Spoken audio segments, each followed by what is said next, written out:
is a vegetable ragu made from organically sourced raw material from a farm in Kenya.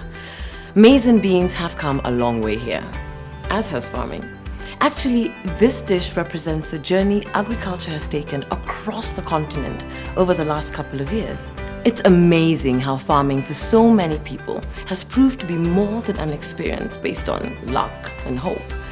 It's now a business you can depend on and really profit from. If we go back a little, I can show you. There's an entire chain of success behind this ragu. The benefit of this on African agribusiness is huge, as agribusiness and agro-industries already account for 30% of national income. Scaling this up will definitely make agriculture the next fast growth frontier in Africa. As a group, farmers can get loans to finance work on their farms and even do things like send their children to school as they wait for their crops to mature and sell. These loans were previously hard to get. For a sector that provides about 70% of Africa's employment, farmers got only less than 10% of total loans lent out. But things are changing as financiers realize that there are great returns in what farmers do. This right here is a great story on the power of value chain addition for farmers, companies, and nations.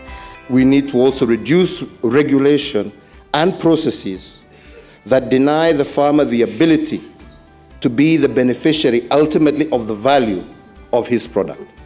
And as I said earlier, I used the example of coffee, where regulation and processes means that the farmer who actually grows the product doesn't even know the price that he will get, and he just sits back and waits. And this is a huge disincentive. So we want to be able to bridge the gap and remove this middle linkages and be able to give the farmer that much better access to the final buyer, and in the same process help in terms of value addition, because our industrialization will be driven by value addition of our agricultural product. See, even presidents know this value. This oil right here starts with a seed. A farmer simply has a bean. A factory can take that bean and multiply its value by hundreds. Let's now head to Rwanda, an African success story and one of the continent's emerging powerhouses. A land of 1,000 hills, an unmistakable sense of national pride, and immense opportunities. Here, in the fields and in the hearts and minds of many small-scale farmers, a remarkable agricultural transformation is taking place. The Rwanda government has taken measures to deal with food security, but national food security required greater scope. Hence, land consolidation begun, like right here. The country has embarked on a simplified land use consolidation model, whereby local smallholder farmers in a given area grow priority food crops in a synchronized fashion, keep their land rights intact, and benefit from subsidized inputs under a flagship crop intensification program. With such initiatives, Rwanda is making great strides in sufficiently feeding its people. The raw materials sourced from the farmers through the land consolidation model now produce quality fortified foods, increasing value addition, thus putting more money in the pockets of the small-scale farmers. And it's working. Like this rice farm on the outskirts of Kigali, Urimubeshi Liande and other farmers in his area consolidated their farm some years back. And through their Zamuka cooperative, they've been able to reap great returns from the aggregated produce through access to financing, subsidized inputs, and ability to secure the best price. In Rwanda, agriculture has unequivocal support from the highest office in the land, an indication of what can be achieved when leaders, government agencies, donors, and farmers share the same ideals. What do you do with agriculture that the big majority of our people depend on? So what we did, a number of things, even before we attracted the investments in this area, was to be clear about our policies and what we intended to do relative to the actual problem we had. So we concentrated on land consolidation. We focused on crop intensification We have gone so far in land registration and making sure that land ownership has been sorted out and can be utilized for agriculture in a very sustainable way.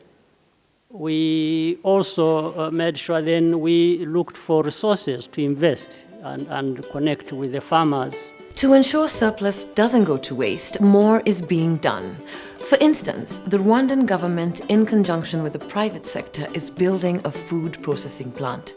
Once complete, it'll produce fortified foods and baby foods from locally sourced raw materials, improving the value chain, growing the economy, and safeguarding the health of its people. Such food processing plants and many others across the country will fill up Rwandan homes with nutritionally balanced meals. This will ensure healthy, thriving families and will provide exports that will fill up trade deficits that economies struggle with across this region and the rest of Africa. Changes in policy can change the destinies of nations all over Africa and turn them into the economic powerhouses they want to be. This is the Africa you are building. Rwanda may not have that much land, but Ethiopia does. Getting the most out of land includes things like policy interventions and infrastructural investments. However, simple solutions exist to make land fertile and fruitful for farmers. This soil is fine now, but when it rains, it is so waterlogged it is unusable for crops, until recently. For thousands of years, Ethiopian farmers broke their ground with traditional tools, but a number of modifications over the years on plowing tools has led to the modern plow, a plow that allows waterlogged soils to drain. That is the power of mechanization on just a basic level. On a larger scale, mechanization is leading to a rise in entrepreneurship. Look at this young man. Unemployment is an issue all over Africa with our bulging youth population. But this young man in particular is not waiting for a job. He is creating them. Over the years, Abrahame Andreas has amassed funds to buy high-end agricultural equipment, which he then leases out to farmers, giving them access to mechanization without having to invest large sums of money. He has created a thriving business out of it, which in turn creates more business for others. Business in agriculture is not just about the farm. It's also about what happens after. Like here. These farmers have their crops ready and waiting to sell. But where? In Ghana. Agribusiness is about selling your product at the best price.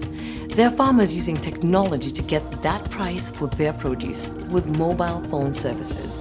Technology goes beyond markets. With farmers here in Ghana, it goes beyond information. They even get paid through mobile money. This is the Africa you are building. Infrastructure has huge benefits, not just for farmers and communities, but economies too. A 10% improvement in roads, energy, IT, and storage could increase developing countries' agriculture exports by 30%. But infrastructure is affected by budgets. Take this bread, for example. It's made from 40% sweet potato flour, which is readily available to the baker than wheat, which we import in vast quantities. If we could make such choices, the money we save on wheat and other imports could go into our roads, hospitals, and schools. And when all these things come into play, people, processes, policy, and more, an astonishingly great Africa emerges. This is the Africa we want to see. This is the Africa you are building. This is something every farmer should experience. So seize the moment.